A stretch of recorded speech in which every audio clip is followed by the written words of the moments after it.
Hello दोस्तों, स्वागत है आप सभी का संविद आईएएस यूट्यूब चैनल पर। दोस्तों, जैसा कि आप सभी लोग जानते हैं कि साइंस की सीरीज लगातार चल रही है और ऐसे कंडीशन में मैंने आपको कल ही बता रखा है कि ये बहुत ही इंपॉर्टेंट क्वेश्चन है और ये क्वेश्चन अगर आपने सारे देखे, लास्ट तक आप वीडियो में बने रहे तो 100% आपकी सफलता की गारंटी मेरे तरफ से है।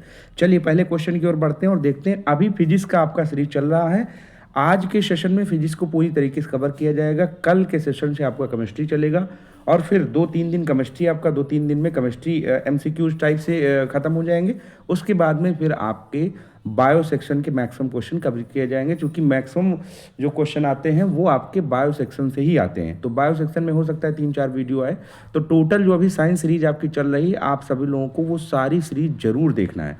यहाँ पर देखिए, पहला क्वेश्चन जो कहा जा रहा है वो है कि अदिश राशि क्या होता है। देखिए, अदिश राशि के बारे में चर्चा करें। आप सभी लोगों को पता है कि अदिश राशि में केवल परिमाण होता है। परिमाण का मतलब क्या होता है? परिमाण का मतलब होता है मात्रा, क्वांटिटी से आप ले सकते हैं। केवल परिमाण होता है। जैसे मान लीजिए दूध आप लेने जाते हैं तो दूध 1 लीटर होगा, 2 लीटर होगा, या फिर जो है किसी वस्तु का भार हो तो 1 किलोग्राम हो सकता है, 2 किलोग्राम, लेकिन उसकी दिशा नहीं होगी। तो अदिश राशि में केवल परिमाण होता है, दिशा नहीं होता। आपको याद में रखना है। तो यहाँ पर विकल्प कौन सा सही हो जाएगा? विकल्प आपका बी सही हो जाएगा। और जिसमें दिशा और परिमाण दोनों हो वो आपकी सदिश राशि हो जाएगी। अब देखिए, यहाँ पर कुछ ऐसे आपके अदिश राशि हैं जिनमें थोड़ा सा आपको ध्यान में रखना है। जैसे मान लीजिए अगर आपसे पूछा जाए कि अदिश राशि कौन सा है, तो सबसे पहले आपका हो गया दूरी हो गया, ठीक है, द्रव्यमान हो गया, और उसके बाद में चाल हो गया, ठीक है, चाल के बाद में आपका हो गया आयतन हो गया, फिर उसके बाद में आयतन के बाद में कार्य हो गया, ठीक है ना। ऐसे मैंने तो ऐसे आपको मैं बताऊं, मैंने सूत्र बना के याद कर लिया था। आप सभी लोग याद करना चाहें तो मैंने सूत्र बनाया। ये सूत्र आप नोट कर लीजिएगा और आप इसको डिकोड कर लीजिएगा। यहाँ पर 2 2 और उसके बाद में 4, ठीक है, 2 दूना 4 होता है। और आय आय काश आय काश, तो इसका पहले समझ लीजिए। 2 का दूरी, 2 का दूरी के बाद में द्रव्यमान, फिर 4 का चाल हो जाएगा, 2 दूनी 4 होता है, फिर आय का आयतन, का कार्य हो जाएगा, शा का शक्ति हो जाएगा, ठीक है। तो इस तरीके से आपका इतने अदिश हो गया। फिर 2 दूनी 4 आय काश, और फिर उसके बाद में विधाता, ठीक है ना। उल्टा छेद, उल्टा, यहाँ पर एक और होगा उल्टा, उल्टा छेद, छेद, ठीक है, उल्टा छेद, विधाता दा। आपको इतना ही नोट कर लेना है, विधाता दा।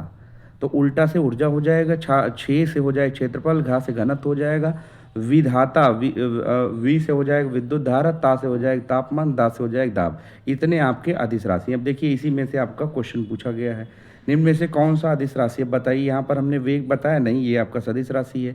हमने आपको बल बताया, नहीं, ये आपका क्या है? सदिश राशि है। दूरी हमने बता रखी है, अदिश राशि है। विस्थापन हमने अभी आपको बताया कि ये सदिश राशि है, ठीक है ना। इस तरीके से आप ट्रिक बना के याद कर सकते हैं। इनमें से कौन सा सदिश राशि? तो आपको द्रव्यमान हमने अदिश राशि बताया। समय आप देखेंगे, समय आपकी अदिश राशि है। त्वरण आपका सदिश राशि। त्वरण में चूंकि वेग परिवर्तन दर बटा समय होता है, तो त्वरण आपका क्या हो गया? त्वरण आपका सदिश राशि हो गया। ताप आप सभी लोगों को पता है कि ताप आपका कौन सा राशि? ताप आपका अदिश राशि है। वस्तु की प्रारंभिक और अंतिम स्थिति के बीच न्यूनतम दूरी क्या कहलाती है? तो न्यूनतम दूरी आपका विस्थापन कहलाती है। दूरी और विस्थापन में अंतर होता है, ध्यान आपको रखना है। दूरी किस प्रकार की राशि? अभी हमने अदिश राशि आपको बता रखी है, ठीक है। निश्चित समय में चली गई दूरी को क्या कहते हैं? जो निश्चित समय में दूरी चली जाती है उसको क्या कहते हैं? तो आपको बताना है जल्दी से। चाल कहते हैं। देखिए, चाल बराबर दूरी बटा समय होता है, लेकिन अगर वहीं हम बोले चाल बराबर दूरी बटा समय, लेकिन अगर हम लोग बोलें विस्थापन वेग बोलें, तो वेग बराबर हो जाएगा आपका विस्थापन बटा समय। ध्यान रखना इसको, ये आपको गलत नहीं करना है। जब वेग पूछा जाए तो वेग में क्या हो जाएगा? वेग में आपका हो जाएगा विस्थापन बटा समय, लेकिन चाल की बात किया जाए तो चाल बराबर दूरी बटा समय, क्योंकि दूरी और विस्थापन में अंतर होता है, ठीक है ना। वेग का एसआई मात्रक क्या है? वेग का एसआई मात्रक आपको पता है कि भाई हमने अभी आपको बताया कि विस्थापन बटा समय, तो विस्थापन को मीटर में और समय को सेकंड में, तो आपका बी विकल्प बिल्कुल सही हो जाएगा। चाल का सूत्र क्या होता है? चाल बराबर दूरी बटा समय हमने आपको बता रखा है, ठीक है। चाल आपका क्या हो जाएगा? दूरी बटा समय की बात चल रही है, तो चाल आपका अदिश राशि और वेग आपका सदिश राशि, ध्यान में रखना है। चाल क्या है? चाल आपका अदिश है। चाल क्या है? चाल आपका अदिश है, ये ध्यान रखना है, ये अदिश है। लेकिन जो दूरी है वो क्या है? दूरी आपकी सदिश है। दूरी क्या है? दूरी सदिश है। दूरी क्या है? दूर सॉरी यहाँ पर वो वेग जो है वो सदिश है। यहाँ पर वेग, अगर दूरी की जगह मैं बोलूँ तो वेग आपका सदिश है, ठीक है ना। दूरी नहीं, यहाँ पर वेग होगा, ठीक है। यहाँ पर क्या होगा, यहाँ पर आपका वेग होगा। तो वेग आपका सदिश है और चाल आपका अदिश राशि है। इस बात को विशेष तौर पर ध्यान में रखना है। चलिए, यहाँ पर चाल का सूत्र मैंने आपको बता दिया, दूरी बटा समय होता है। नौवां त्वरण किसे कहते हैं, वेग परिवर्तन की दर को त्वरण कहते हैं, ठीक है। और फिर वेग के घटने को क्या कहते हैं, वेग के घटने को आपका क्या बोलते हैं, वेग के घटने को आपका मंदन कहते हैं। वेग में अगर कमी आ गई तो मंदन कहते हैं, ठीक है ना। अगले क्वेश्चन की ओर हम लोग आगे बढ़ते हैं और देखते हैं कि अगला क्वेश्चन क्या है। यहाँ पर देखिए, वृत्तीय गति, न्यूटन के नियम, जड़त्व, कार्य और इनसे संबंधित आपके क्वेश्चन दिए गए हैं। इस बात को आप सभी लोगों को ध्यान में रखना है। कार्य, शक्ति, ऊर्जा, इनसे 20 प्रश्न दिए गए हैं। कितने, टोटल 20 प्रश्न दिए गए हैं। अब यहाँ पर देखिए, पहला क्वेश्चन है, वृत्तीय गति किसे कहते हैं। वृत्तीय गति, जैसे मान लीजिए एक मोटरसाइकिल है, वो एक गोलाकार पथ पर लगातार घूम रहा है, उसी को वृत्तीय गति कहते हैं। वृत्तीय गति की बात चल रही, तो यहाँ पर वृत्ताकार पथ पर गति करने को ही वृत्तीय गति। और सीधी रेखा में, जैसे रेल जो है वो सीधी रेखा में गति करती है, ठीक है ना। और उसके बाद में आगे देखते हैं, समान चाल से वृत्तीय गति को क्या कहते हैं। समान चाल से अगर चल रही तो उसको क्या है, एक समान वृत्तीय गति बोल देंगे, ठीक है। अगला क्वेश्चन आपका क्या है, अगला क्वेश्चन है, कोणीय वेग किस प्रतीक से दर्शाया जाता है। तो कोणीय वेग आपका ओमेगा से दर्शाया जाता है, ठीक है ना। कोणीय वेग आपका ओमेगा से दर्शाया जाता है। जैसे आपने देखा होगा कि जिस तरीके से आप सर्कस देखे होंगे, सर्कस में एक मोटरसाइकिल वाला हमेशा जो है वो मोटरसाइकिल गोल गोल घुमाता रहता है, ठीक है, मौत का कुआं जिसको बोलते हैं। उसमें प्रत्येक क्षण आपका कोणीय वेग चेंज होता रहता है। यहाँ पर कोण कुछ दूसरा है और यहाँ पर कोण कुछ दूसरा है, यहाँ पर कोण कुछ दूसरा है, यहाँ पर कोण कुछ दूसरा है। तो कोणीय वेग जो है उसको ओमेगा से डिनोट करते हैं। चौथा क्वेश्चन है कि कोणीय वेग का एसआई मात्रक क्या है। तो आपका रेडियन पर सेकंड हो जाएगा, रेडियन पर सेकंड हो जाएगा। रेखीय वेग का एसआई मात्रक अगर आपसे पूछा जाए तो मीटर पर सेकंड हो जाएगा, ठीक है ना। रेखीय वेग का क्या हो जाएगा, मीटर पर सेकंड हो गया। न्यूटन का प्रथम नियम आप सभी लोगों को पता है कि आपने पढ़ा ही होगा कि भाई कोई वस्तु अगर विराम अवस्था में है तो विराम अवस्था में ही रहेगी जब तक उसके ऊपर कोई बाह्य ना लगाया जाए। जड़त्व का नियम ही बोलते हैं इसको, यानी अपनी स्थिति में परिवर्तन का विरोध करना ही जड़त्व का नियम होता है, ठीक है। जैसे आप देखेंगे कि जब बस अचानक से चलने लगती है तो आप क्या होते हैं, आप आगे की ओर झुक जाते हैं। जड़त्व का अर्थ का तात्पर्य क्या है, अपने परिवर्तन का विरोध करना, ठीक है। बस के अचानक चलने पर यात्री पीछे की ओर झुक जाता है। अब यहाँ पर अभी हमने बताया अचानक से चल जाती है बस, तो यात्री जो होता है वो पीछे की ओर झुक जाता है, आगे की ओर नहीं, पीछे की ओर। तो ऐसे कंडीशन में आप देखें उसका नियम क्या है, जड़त्व का नियम ही काम करता है। न्यूटन का पहला नियम यहाँ पर काम करता है। अब न्यूटन का जो दूसरा नियम है वो फोर्स के बारे में कहता है कि F बराबर एम में, यानी फोर्स जो होगा वो द्रव्यमान और त्वरण के गुणनफल के बराबर होगा। किसके बराबर होगा, ये मास और एक्सीलरेशन के बराबर होगा। तो यहाँ पर देखिए आपका बी वाला विकल्प बिल्कुल सही हो जाएगा। अगला क्वेश्चन देखिए, जूल का एसआई मात्रक या बल का एसआई मात्रक। आपका बल का जब पूछे एसआई मात्रक तो आपको न्यूटन बताना है, लेकिन अगर सीजीएस मात्रक बल का पूछे तो डाइन बताना है। क्या बताना है, डाइन बताना है। सीजीएस में सेंटीमीटर, ग्राम और सेकंड में जब पूछे बल का मात्रक तो डाइन, और वैसे सामान्यतः न्यूटन। 1 न्यूटन वो बल है जो 1 किलोग्राम द्रव्यमान में कितना त्वरण उत्पन्न करता है। तो आप देखेंगे 1 मीटर पर सेकंड स्क्वायर जो है वो 1 किलोग्राम द्रव्यमान में त्वरण उत्पन्न करेगा। यानी F इज इक्वल टू, अगर हम यहाँ पर एम में इस रखे इस चीज़ को, तो 1 न्यूटन इज इक्वल टू, यहाँ पर 1 न्यूटन हो गया, इज इक्वल टू एम हमने 1 kg रख दिया, इज इक्वल टू यहाँ पर ए, तो सॉरी इंटू ए, तो ए इज इक्वल टू कितना हो जाएगा, एक, यहाँ पर कितना हो जाएगा, इज इक्वल टू 1 न्यूटन प्रति किलोग्राम। तो यही आपका हो जाएगा 11 का बी, यानी 1 मीटर स्क्वायर जो त्वरण है वो इतना उत्पन्न होगा, ठीक है ना। टोटल त्वरण की बात करें तो 1 मीटर स्क्वायर आपका उत्पन्न होगा। न्यूटन का तृतीय नियम आपको पता है, क्रिया प्रतिक्रिया के नियम। अगर आपने किसी को थप्पड़ मारा है तो आपके हाथों पर भी चोट लगेगा, तो उसके गालों पर भी चोट लगेगा, तो आपके हाथों पर भी चोट लगेगा। यानी आपने थप्पड़ मारा है तो गालों पर तो चोट लगता है लेकिन हाथों पर भी चोट लगेगा। प्रत्येक क्रिया के बराबर विपरीत क्या होता है, प्रतिक्रिया होती है, तभी तीसरा नियम आपका डिनोट होता है।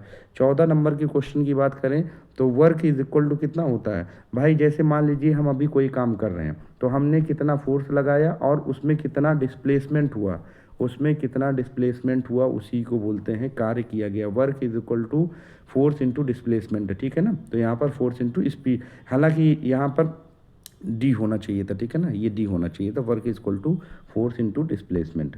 कार्य किस प्रकार की, कार्य अभी हमने आपको बताया था कार्य किस प्रकार की राशि है, तो हमने सूत्र याद करिए, 2 दूना 4, 2 दूना 4, आय काश उल्टा छेद विधाता दा, आपको याद कर लेना, ये आपकी राशि का हमने सूत्र बता रखा है, 2 2 और उसके बाद में 2 दूना 4, ठीक है, 2 दूना 4, तो हमने 2 का दूरी और 2 का द्रव्यमान और 4 का चाल हो गया, और फिर उसके बाद में आय काश हमने बोला था, उसके बाद लिख लेना आय काश, ये सूत्र याद कर लीजिएगा।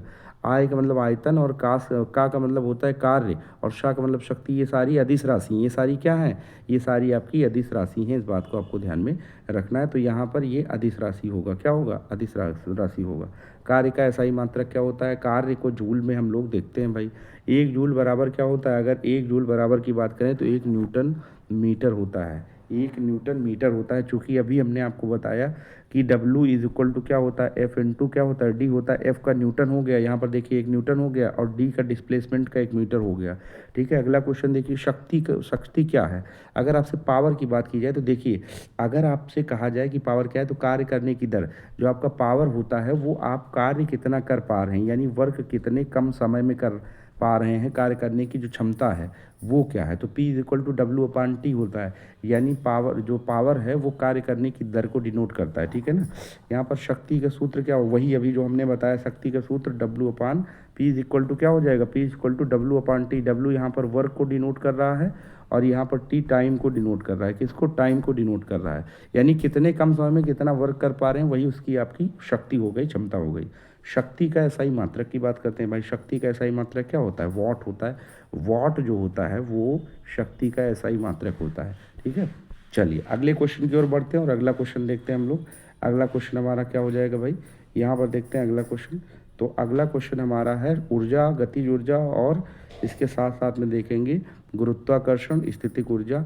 इससे 20 क्वेश्चन आपके यहाँ पर दिए गए हैं, ठीक है। इससे कितने क्वेश्चन हैं आपके, 20 क्वेश्चन हैं, इस बात को ध्यान में रखना है। पहला क्वेश्चन है शक्ति का एसआई मात्रक, अभी हमने बता रखा है शक्ति का जो एसआई मात्रक पूछे तो क्या बताना है आपको, एसआई मात्रक आपको वाट बताना है, क्या बताना, वाट बताना है।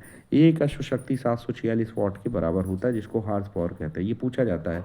कार्य करने की क्षमता को क्या कहते हैं भाई, तीसरा तो ऊर्जा बोलते हैं, ठीक है ना। कार्य करने की क्षमता की बात कर रहे हैं, कार्य करने, देखिए यहाँ पर आपको 2 चीज़ें ध्यान, कार्य करने की क्षमता एक हमने आपको बताई और एक अभी हमने जो आपको बताया था, एक जिसकी चर्चा अभी हमने आपसे कर रखी है, इसको अभी हमने बताया आपको कि भाई शक्ति क्या होता है, वो कार्य करने की दर होता है। ऊर्जा और शक्ति में अंतर ध्यान रखना है, ऊर्जा होता है कार्य करने की क्षमता, कार्य करने की क्षमता, ये तो ऊर्जा हो गया, ठीक है। और जब शक्ति आपसे पूछे तो उसी समय कार्य करने की दर, यानी कितने कम समय में कितना काम कर रहे हैं, वो उसकी शक्ति को डिनोट करता है। तो शक्ति इज इक्वल टू क्या हो जाएगा, यानी पावर इज इक्वल टू हो जाएगा कार्य करने की दर, कार्य करने की दर, यानी कितने कम समय में कार्य कर रहे हैं इतना आपको बताना है। कार्य करने की दर ही आपका क्या हो जाएगा, वो शक्ति हो जाएगी। यहाँ ऊर्जा की बात कर रही है तो यहाँ पर ऊर्जा आपका हो जाएगा, कार्य करने की क्षमता को ऊर्जा कहते हैं, ना कि शक्ति कहते हैं, ध्यान रखना है। शक्ति कार्य करने की दर होता है, ठीक है, ध्यान रखना है आपको यहाँ पर। अब आगे आइए, ऊर्जा का एसआई मात्रक आपका जूल होता है, क्या होता है, ऊर्जा का एसआई मात्रक आपका जूल होता है। अगला क्वेश्चन देखिए, गतिमान वस्तु पाई जाने वाली ऊर्जा कहलाती है, तो यहाँ पर आपको सही विकल्प हो जाएगा स्थितिज ऊर्जा। गतिमान वस्तु में पाई जाने वाली ऊर्जा क्या हो जाएगी, स्थितिज ऊर्जा हो जाएगी, ठीक है ना। गतिमान वस्तु में आप दिमाग लगाइए, स्थितिज ऊर्जा या गतिज ऊर्जा होगा, गतिमान वस्तु जो गति कर रही है, ऐसे कंडीशन में गतिज ऊर्जा होगा या स्थितिज ऊर्जा होगा, तो गतिमान में गतिज ऊर्जा होना चाहिए, गतिमान में क्या होना चाहिए, गतिज ऊर्जा आपका सही होगा, ठीक है ना। गतिज ऊर्जा का जो सूत्र है काइनेटिक एनर्जी का, के इज इक्वल टू क्या होता है, हाफ एम बी स्क्वायर, क्या होता है, हाफ एम बी स्क्वायर, आपने इसको इंटर में पढ़ रखा होगा, ठीक है। अगला क्वेश्चन देखिए, गतिज ऊर्जा किस प्रकार की राशि है, अगर आपसे पूछा जाए तो अदिश राशि आपको बताना, ऊर्जा आपकी अदिश राशि हमने आपको बता ही रखा है। स्थितिज ऊर्जा का अगर सूत्र आपसे पूछा जाए तो वही होगा जो कि गतिज ऊर्जा का सूत्र होता है। पृथ्वी तल की ऊंचाई पर रखी वस्तु में कौन सी ऊर्जा होती है, तो पृथ्वी तल पर जो ऊंचाई पर अगर मान लीजिए कोई वस्तु रखी हुई है तो वहाँ पर स्थितिज, रखी हुई वस्तु में स्थितिज ऊर्जा, और जो गति कर रहे हैं उसमें तो गतिज ऊर्जा होगा ही, ठीक है। यांत्रिक ऊर्जा की बात करते हैं, तो यांत्रिक ऊर्जा आपका पता है कि गतिज ऊर्जा और स्थितिज ऊर्जा दोनों का योग यांत्रिक ऊर्जा के बराबर होता है, ठीक है ना। इलेक्ट्रॉनिक जो पंखा है वो किस ऊर्जा का रूपांतरित, भाई इलेक्ट्रॉनिक पंखा को हमने क्या किया, इलेक्ट्रॉनिक पंखा को हमने बिजली का बटन दबाया, ठीक है, हमने विद्युत दिया और उसके बाद में वो यांत्रिक ऊर्जा में परिवर्तित हो गया। तो हमने सबसे पहले बटन दबाया और बटन प्रेस करने के बाद में फिर पंखा ऐसे ऐसे घूमने लगता है, ठीक है। तो पहले हमने विद्युत ऊर्जा दिया, फिर उसके बाद में वो यांत्रिक ऊर्जा में चेंज हो गया। अगला क्वेश्चन देखिए, विद्युत बल में रूपांतरित, तो यहाँ पर वैसे ही दिमाग, पहले विद्युत बल में ऊर्जा रूपांतरित होता है। विद्युत बल में कैसे ऊर्जा रूपांतरित होता है, यानी विद्युत से वो प्रकाश की तरफ, विद्युत बल में ऊर्जा रूपांतरित, विद्युत हमने दिया और प्रकाश और ऊष्मा में वो चेंज हो गया, ठीक है, ये आपका सही हो जाएगा। डायनमो किस ऊर्जा को विद्युत ऊर्जा में बदलता है, तो डायनमो की बात चल रही है, वो किस ऊर्जा को विद्युत ऊर्जा में बदलता है, तो यांत्रिक ऊर्जा को विद्युत ऊर्जा में चेंज करता है। लाउड स्पीकर में क्या, हमने विद्युत दिया और वो ध्वनि ऊर्जा में चेंज हो गया, ठीक है ना, तो हमने विद्युत दिया और ध्वनि ऊर्जा में लाउड स्पीकर चेंज हो जाता है। यहाँ पर अगला क्वेश्चन देखिए, यहाँ पर आपका है 15 नंबर, गुरुत्वाकर्षण क्या है। भाई देखिए, दो पिंड हैं और दो पिंडों के मध्य में अगर आकर्षण हो रहा है, क्या हो रहा है, अट्रैक्शन हो रहा है, तो उसी को गुरुत्वाकर्षण कहा जाता है। उसी को क्या कहा जाता है, गुरुत्वाकर्षण कहा। जैसे पृथ्वी का गुरुत्वाकर्षण काम कर रहा है आपके ऊपर, तभी आप बैठे हुए हैं। तो गुरुत्वाकर्षण क्या है, दो पिंडों के बीच आकर्षण बल है। क्या है, दो पिंडों के बीच आकर्षण बल है। अगले क्वेश्चन की ओर चलते हैं, लिफ्ट ऊपर त्वरण से जाती है तो व्यक्ति का भार कैसे हो, जैसे नीचे आता है तो कम महसूस होता है, ऊपर जाता है तो भार बढ़ता हुआ महसूस होता है, इतना आपको ध्यान में रखना है। और अगर मान लीजिए अचानक से लिफ्ट की तार ही टूट गई, तो फिर आप क्या हो जाएंगे, आपकी जो ऊर्जा है वो आपको पूरी तरीके से क्या, शून्य महसूस होगी। मुक्त पिंड की अवस्था में ऊर्जा आपको शून्य महसूस होगी, इस बात को ध्यान में रखना है, ठीक है ना, इस बात को आपको ध्यान में रखना है। यहाँ पर अगला देखिए, सरल आवर्त गति की बात करते हैं। सिंपल हार्मोनिक मोशन वस्तु वृत्त में सीधी रेखा में माध्य पर अनियमित पथ पर। तो सिंपल हार्मोनिक मोशन में वस्तु गति करती है, तो यहाँ पर हो जाएगा सीधी रेखा में माध्य स्थिति के दोनों ओर गति करती है, ठीक है ना।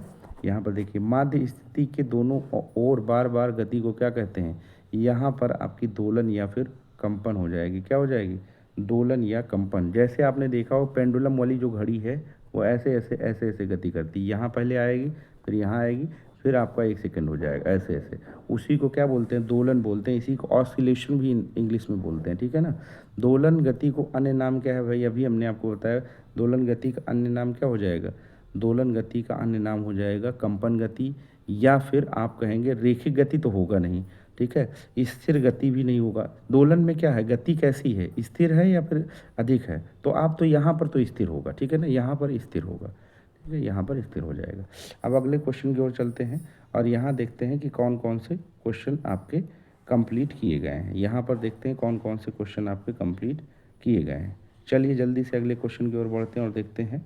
यहाँ पर आपका क्वेश्चन कंप्लीट किया गया दाब का, वायुमंडलीय दाब का, ठीक है, ऊष्मा का, और इसके साथ साथ में आपका कवर किया गया तापमान स्केल से 30 मीटर जो है आपका वो होना चाहिए। लास्ट की बात करते हैं यहाँ पर, ये अच्छा ये हमने क्या बताया भाई, ये वाला जो हमने बता दिया आपको शायद, यहाँ पर कंपन गति होगा, ठीक है ना, जो हमने अभी ये बताया था कि दोलन गति को अन्य नाम से जानते हैं, तो दोलन गति आपका कंपन होगा, ठीक है, ये स्थिर गति नहीं होगा, ये गलत हो जाएगा, ठीक है, तो आपको कंपन गति लगाना है, ये बात आपको ध्यान में रखना है, ठीक है ना, ये बात आपको ध्यान में रखना है। और इसमें मैंने आपको ऊपर वाले में तो ठीक है, ये वाला हमने माध्य स्थिति के दोनों ओर बार बार जो करता है तो वहाँ पर क्या हो जाएगा, वहाँ पर दोलन या कंपन हो जाएगा।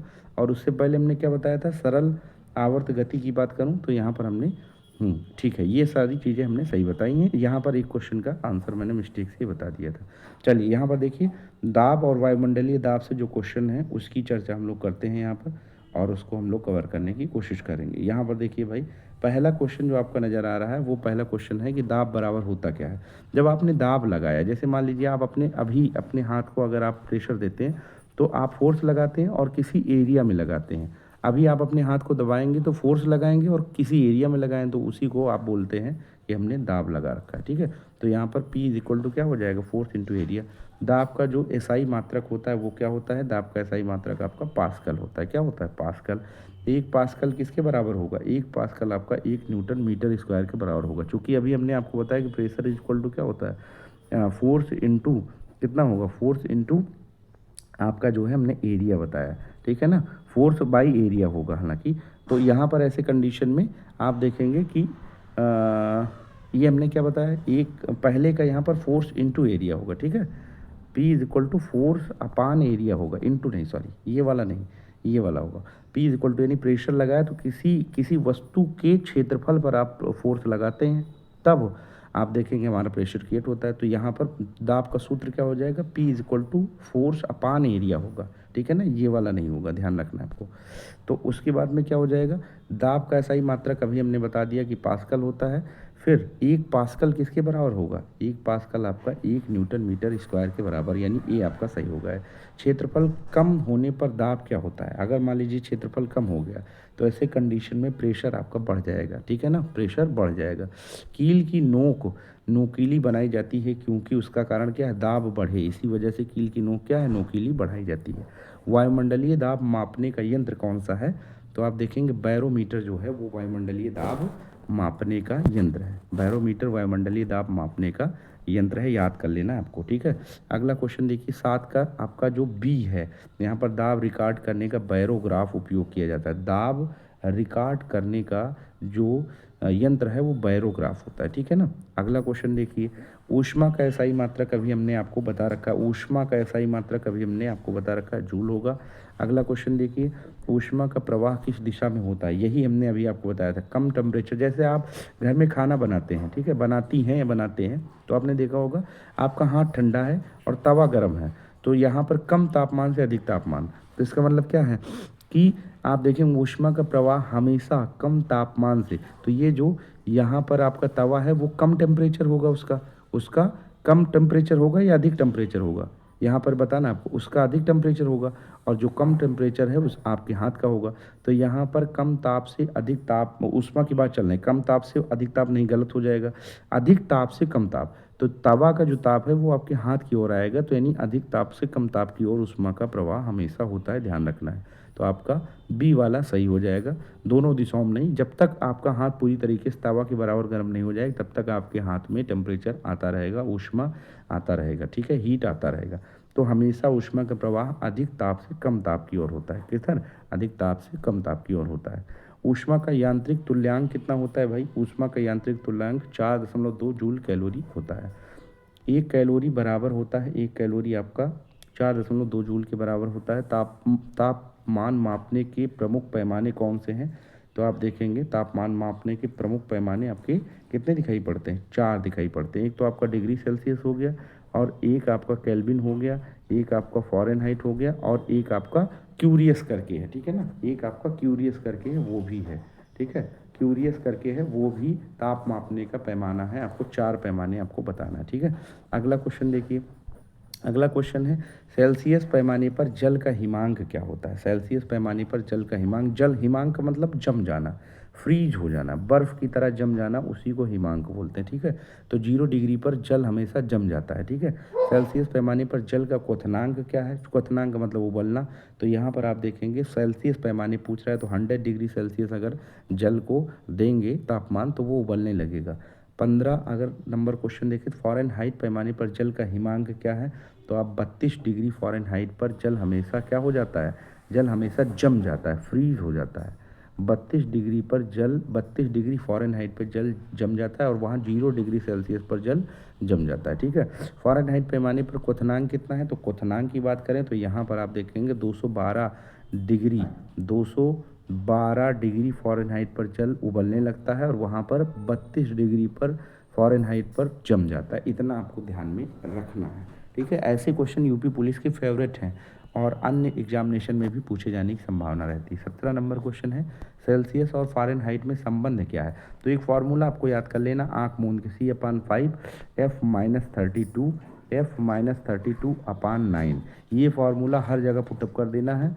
तो एक अगर C दिया रहेगा तो फ़ारेनहाइट प्राप्त हो जाएगा, फ़ारेनहाइट दिया रहेगा तो सेल्सियस प्राप्त हो जाएगा, ठीक है। तो यहाँ पर देखिए वही आपका बी वाला विकल्प बिल्कुल, कौन सा, बी वाला विकल्प बिल्कुल सही हो जाएगा। केल्विन पैमाना, केल्विन पैमाने पर मापा जाता है, केल्विन पैमाना किसे कहा जाता है, तो निरपेक्ष तापमान पैमाने को केल्विन पैमाना कहा जाता है। 0 डिग्री सेल्सियस बराबर किसके होता है भाई, जब कभी भी ऐसे क्वेश्चन आए तो 273 केल्विन के बराबर होता है। तो यानी अगर हम डिग्री सेल्सियस में 273 को ऐड कर देते हैं तो ऐसे कंडीशन में वो केल्विन के रूप में चेंज हो जाएगा, इतना आपको ध्यान में रखना है। जैसे मानों का जो बॉडी टेम्परेचर वो 37 डिग्री सेल्सियस होता है, उसमें आपने अगर 37 डिग्री सेल्सियस में अगर आपने ये 273 जोड़ दिया तो टोटल आपका केल्विन में 310 आ जाएगा। 310 केल्विन जो होता है वो मानव के बॉडी का टेम्परेचर होता है। इस तरीके से आप निकाल सकते हैं, ठीक है ना। तो यहाँ पर 0 डिग्री सेल्सियस किसके बराबर होता है? 273 केल्विन के बराबर होता है। 0 डिग्री सेल्सियस 0 केल्विन किसके बराबर होता है? अब ये भी क्वेश्चन है, तो -273.15 डिग्री सेल्सियस के बराबर होता है। इस बात को आपको ध्यान में रखना है। अगला क्वेश्चन देखते हैं भाई। 21 नंबर का क्वेश्चन क्या है? 21 नंबर का क्वेश्चन है परम शून्य ताप पर अणुओं की गति। परम शून्य ताप पर अणुओं की गति आपको बताना है। तो यहाँ पर देखिए परम शून्य ताप पर अणुओं की गति कितनी होती है? न्यूनतम होती है, लगभग शून्य होती है। अगला क्वेश्चन देखिए, र्यूमर पैमाने पर जल का र्यूमर पैमाने पर जल का हिमांक है। अच्छा, अभी जो हमने क्यूमर बताया था वो क्यूमर की जगह र्यूमर है, ठीक है ना। 4 हमने पैमाने बताए थे तापमान के। एक तो हमने डिग्री सेल्सियस बताया था, एक हमने केल्विन बताया था, एक हमने फ़ारेनहाइट बताया था, और एक हमने क्यूमर की जगह र्यूमर की जगह क्यूमर बोल दिया था। तो यहाँ पर र्यूमर भी एक पैमाना है, ध्यान रखना है। इसको RE से डिनोट करते हैं। किससे? RE से डिनोट करते हैं।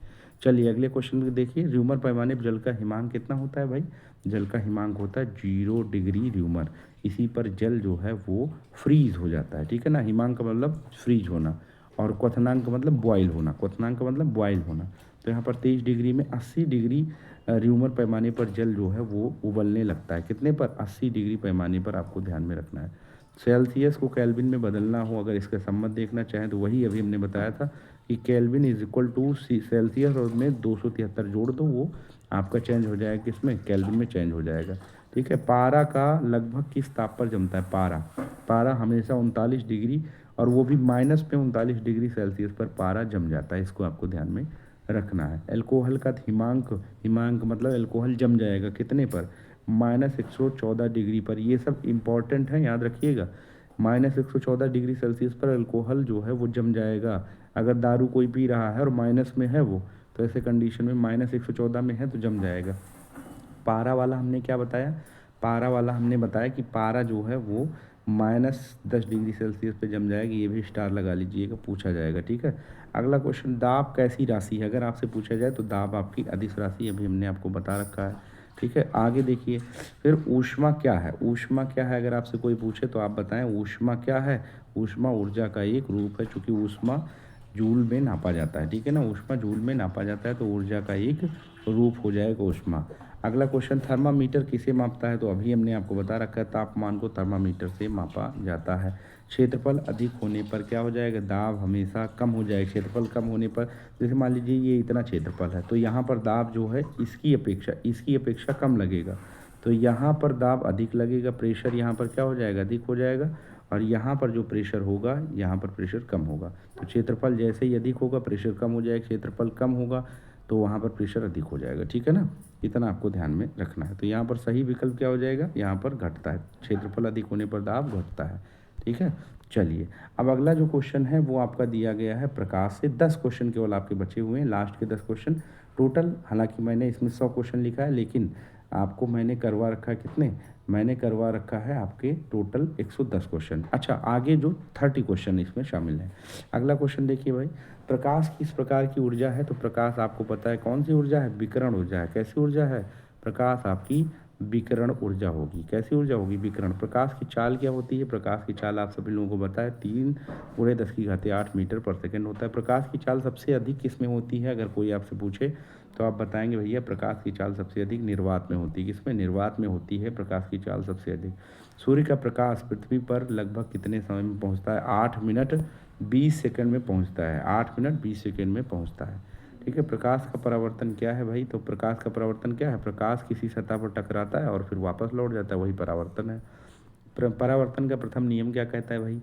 परावर्तन का जो प्रथम नियम है वो परावर्तन का आपतन कोण परावर्तन कोण के बराबर होता है। ये आपका आपतन कोण हो गया और ये आपका परावर्तन कोण हो गया। ये आपतन और ये परावर्तन, ये बराबर होगा, दोनों ध्यान में रखना है, ठीक है।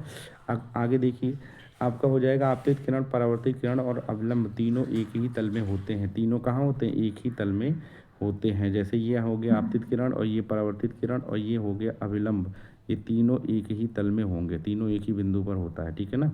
समतल दर्पण कैसा प्रतिबिंब बनाता है, आपको बताना है भाई। समतल दर्पण आपको पता है कि आभासी प्रतिबिंब बनाता है। समतल दर्पण कैसे प्रतिबिंब बनाता है? आभासी प्रतिबिंब बनाता है। समतल दर्पण द्वारा बना प्रतिबिंब होता है, आपको बताना है भाई कैसा प्रतिबिंब होता है, बताइए।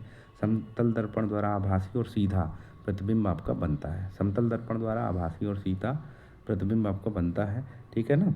अगला क्वेश्चन, गोलाकार दर्पण कितने प्रकार का होता है? तो गोलाकार दर्पण आपका दो प्रकार का होता है, एक उत्तल हो गया, एक अवतल हो गया, दो प्रकार का होता है। अवतल दर्पण की बात करें तो अवतल दर्पण की बात करें तो यहाँ पर देखिए, अवतल दर्पण जो है पूछा गया अगला क्वेश्चन कि अवतल दर्पण कैसा होता है, तो आप देखेंगे ये अंदर की ओर धंसा हुआ होता है। अवतल दर्पण की बात करें तो अंदर की ओर धंसा हुआ होता है, आपको बताना है अवतल दर्पण कैसा होता है, अंदर की ओर धंसा हुआ दर्पण होता है, अंदर की ओर धंसा हुआ दर्पण। और बाहर की ओर जो उभरा हुआ होता है वो होता है उत्तल, ठीक है। अंदर की ओर धंसा हुआ दर्पण आपका अवतल दर्पण हो जाएगा। अगला क्वेश्चन देखिए, उत्तल दर्पण बाहर की ओर उभरा हुआ उत्तल दर्पण हो जाएगा, ठीक है ना। जो बाहर की ओर उभरा हुआ होगा उत्तल दर्पण हो जाएगा। अगला क्वेश्चन है, अवतल दर्पण से बना प्रतिबिंब कैसा होता है भाई?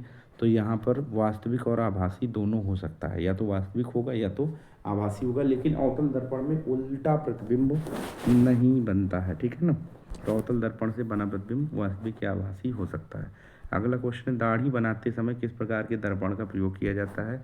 तो अवतल दर्पण का प्रयोग दाढ़ी बनाते समय किया जाता है। उत्तल दर्पण का उपयोग कहाँ होता है? तो उत्तल दर्पण का जो उपयोग है वो वाहन के साइड मिरर के रूप में, क्योंकि उत्तल दर्पण क्या होता है, बड़े से बड़े एरिया को छोटे रूप में दिखा सकता है। तो इसी वजह से आपने देखा होगा, बाइक आपके घर पे अगर होगी तो बाइक के दोनों साइड में आप देखेंगे कि हमें दिखाई पड़ता है क्या, दोनों साइड में उत्तल दर्पण दिखाई पड़ता है। ट्रक हो गया और जो फोर व्हीलर हो गया उसके साइड मिरर जो होते हैं वो उत्तल दर्पण के होते हैं। सब क्वेश्चन पूछे जाते हैं आपसे, ठीक है। अगला क्वेश्चन देखिए, प्रकाश की चाल क्या है? तो अभी हमने आपको बता रखी है कितना होती है प्रकाश की चाल जल में अगर पूछे तो जल में थोड़ा कम हो जाती है। वैसे नॉर्मली तो 3 × 10⁸ मीटर पर सेकंड, लेकिन जल में 2.25 × 10⁸ मीटर थोड़ा कम हो जाती है, ठीक है। अगला देखिए, 17 नंबर, प्रकाश की चाल हीरे में क्या है? तो हीरे में थोड़ा सा यहाँ पर देखिए और कम हो जाएगी, तो 1.24 × 10⁸ हो जाएगा। अब नीले रंग की तरंग दैर्घ्य की बात करते हैं। विबग्योर आपने पढ़ा होगा क्या? विबग्योर अगर आपने पढ़ा होगा तो यहाँ पर नीला रंग जो दिखाई पड़ेगा वो होगा 3rd नंबर पर। वायलेट, इंडिगो, ब्लू और ग्रीन, येलो, ऑरेंज और रेड। तो यहाँ पर सबसे ज़्यादा तरंग दैर्घ्य आर की होती है, रेड की होती है, सबसे कम वायलेट की होती है। लेकिन आवृत्ति की बात पूछे तो सबसे कम आवृत्ति रेड की होती है और सबसे अधिक आवृत्ति वायलेट की होती है। आवृत्ति उल्टा होता है जस्ट तरंग दैर्घ्य का, ठीक है। तो यहाँ पर पूछ रहा है कि नीले रंग का तरंग दैर्घ्य मतलब दो तरंगों के बीच की दूरी, दो तरंग मान लीजिए चल रहा है, इनके बीच की दूरी को तरंग दैर्घ्य कहते हैं। तो नीले रंग की तरंग दैर्घ्य क्या है भाई? नीले रंग की तरंग दैर्घ्य आपकी 455 से 490 नैनोमीटर होता है। रासायनिक बंध क्या होता है?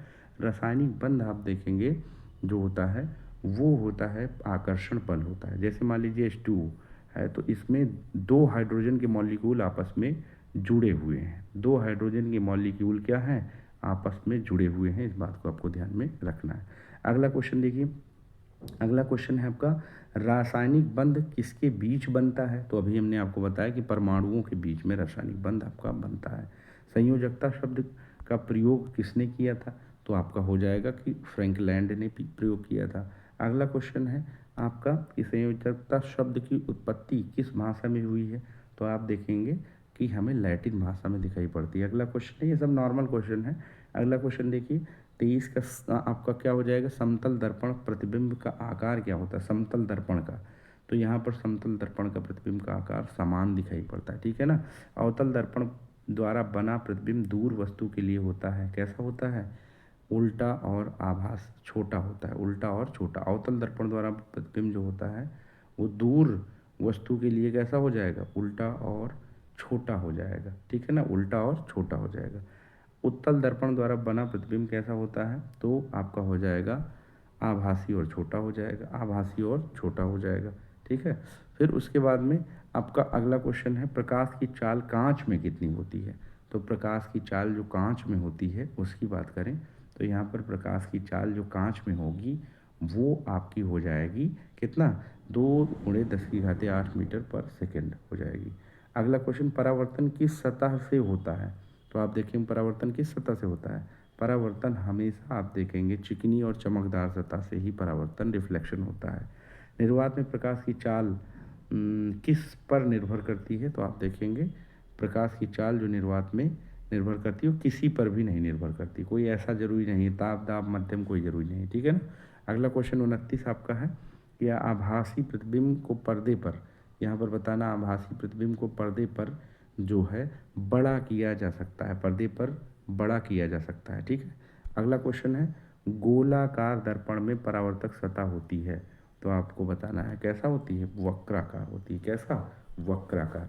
तो इस तरीके से दोस्तों मैंने टोटल आपके क्वेश्चन जो कवर किए हैं वो टोटल आपके क्वेश्चन कवर हो चुके हैं, ठीक है। 100+ ही हो गया आपका। तो ये सेशन आपके लिए बेहद इंपॉर्टेंट साबित हो सकता है। आप लोग लगातार इस सेशन को देते रहिए और साथ ही अपने मित्रों को भी शेयर करते रहिए। इस तरह के सेशन बहुत कम लोग यूट्यूब पर चला रहे हैं, ठीक है। तो मेरी आपसे रिक्वेस्ट है कि इस तरह के सेशन आप भी देखिए, अपने मित्रों को भी बताइए कि मैक्सिमम क्वेश्चन आंसर अगर आप करते हैं तो आपके अवचेतन, चेतन और अचेतन तीनों अवस्थाओं में आपके प्रश्न बैठ जाते हैं, ठीक है।